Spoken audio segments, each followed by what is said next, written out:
Proses kita geser benar berubah ya. Ya. Tadi selalu membawakan lagu-lagu keroncong tapi dengan lagu pop juga dibawakan dengan Oh iya. Jadi aku tuh sebenarnya gini, kenapa sih aku tuh pengen banget, kenapa aku suka banget lagu-lagu pop sekarang tuh aku keroncongin.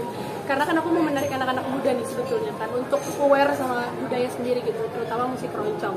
Jadi gimana caranya biar aku bisa masuk ke mereka ya dengan lagu-lagu pop yang sering mereka dengarkan gitu.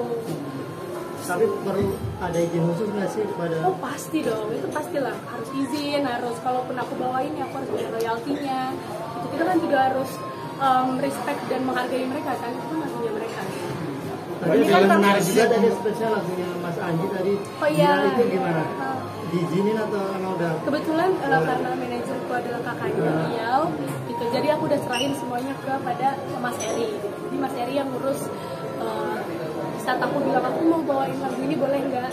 Oh, ditanyain dulu ke pemiliknya gitu. Kalau sudah diizinkan ya pasti aku bawain. Kenapa kamu memilih dia, judul dia? Karena kebetulan aku suka banget lagu itu dan yang bikin aku tahu sosok Anji adalah ya lagu tersebut. Gitu. Apa yang membuat kamu mungkin apakah punya kenangan atau apa punya cerita di balik lagu dia? Oh enggak sih, enggak ada cerita di balik lagu tersebut. Cuma emang aku suka aja. Tapi lagu Anji emang cocok untuk dikeroncongkan di bawah sama kamu. Nah itu keroncong itu kan ada aku lupa 4/4. Keroncong itu 4/4. Kebetulan hampir semua lagunya Anji itu Manji itu 4/4. Jadi memang bisa banget untuk dikeroncongin. 4/4 itu seperti apa sih? Ya, kayak itu tadi lagu dia, kayak ketukan yang 4/4. Dengan lagu itu kamu bisa mengenal sosok Anji sendiri di mata kamu seperti apa sih? Luar biasa, dia baik, dia dewasa, dia sangat open minded, terbuka. Tapi ada rasa ketakutan nggak sih ketika kamu nyanyi lagu Anji? Karena kan kamu digosipin sama dia, ada rasa ketakutan nggak sih dari netizen, dibully atau gimana? Oh enggak sih, kalau aku nggak mau pikirin ke hal negatifnya, aku lebih ke positifnya aja. Tapi kemarin sempat terganggu ketika muncul berita bahwa kamu ada hubungan spesial dengan Manji. Kalau untuk itu ya pastilah sebagai manusia aku terganggu sekali gitu. Apalagi berita yang beredar itu kan tidak benar adanya seperti itu. Jadi ya yang bikin aku terganggu sih karena kesehatan ibuku ya di Belanda jadi terganggu, itu yang bikin aku jadi rada-rada kecewa, marah. Karena kan kalau memang ada masalah harusnya kan obrolin dulu baik-baik sesama kita kan, nggak langsung tiba-tiba ada apa nih. Tapi kan berita itu muncul dari orang dalam sendiri, artinya dari suami kamu yang mengeluarkan memblow up bukan dari orang lain, artinya kan kemungkinan besar untuk itunya, artinya bukan sekedar hoax gitu. Gimana kamu menanggapi? Sekarang gini, aku tanya dulu deh, aku tanya nih sama kamu ya. Kalau kamu punya pasangan kamu merasa pasangan kamu tuh ada yang kayaknya nih nggak wajar deh, tapi nggak akan kamu lakukan. Pasti tanya dulu ke orang ya kan, bener apa enggak sih ini? Nah itu yang harusnya dilakukan, komunikasi itu kan penting ya di dalam sebuah hubungan. Nah ini kita komunikasi nggak ada, dia nggak ada komunikasi apapun sama aku, terus tiba-tiba hal itu terjadi, aku juga nggak tahu kenapa hal itu bisa terjadi. Urusannya untuk apa, tujuannya dia untuk apa, aku nggak tahu karena dia menutup komunikasi itu ke aku. Jadi kamu menganggapnya apa? Kamu menganggapnya apa tindakan suamimu itu? Kamu menganggapnya apa? Memburuk buta atau apa? Aduh, nggak tahu lah ya itu, aku nggak pusingin itu juga sih. Kalau aku sekarang sih lagi fokusnya ke karir aku aja, ke single, ke album yang lagi aku kerjain sekarang. Kamu gimana kamu apa itu kan suami bilang apa kamu pergi ke luar negeri bareng, jalan bareng, terus sempat dibeliin pakaian juga yang diposting di IG, itu apa tanggapan kamu apa? Bener nggak peduli sih aku sama apa yang keluar dari sosmednya dia yang keluarin, aku sama sekali nggak peduli. Karena menurut aku hal yang kita ngapain mikirin hal yang nggak terjadi gitu, aku ini kayak bukan nggak terjadi ya, kayak aku memang pergi ke luar negeri gitu, tapi kan memang tujuannya bekerja. Aku dibeliin pakaian, aku bukan dibeliin pakaian sama Manji gitu, aku beliinnya sama manajemen aku gitu. Itu aja udah salah ya kan, dari situ aja udah salah. Jadi ngapain aku pusingin juga apa yang keluar dari mulut. Jadi tapi itu kan entah secara kebetulan atau enggak akhirnya Manji pun hanya berpisah dengan istrinya. Kamu sendiri seperti apa melihat ini?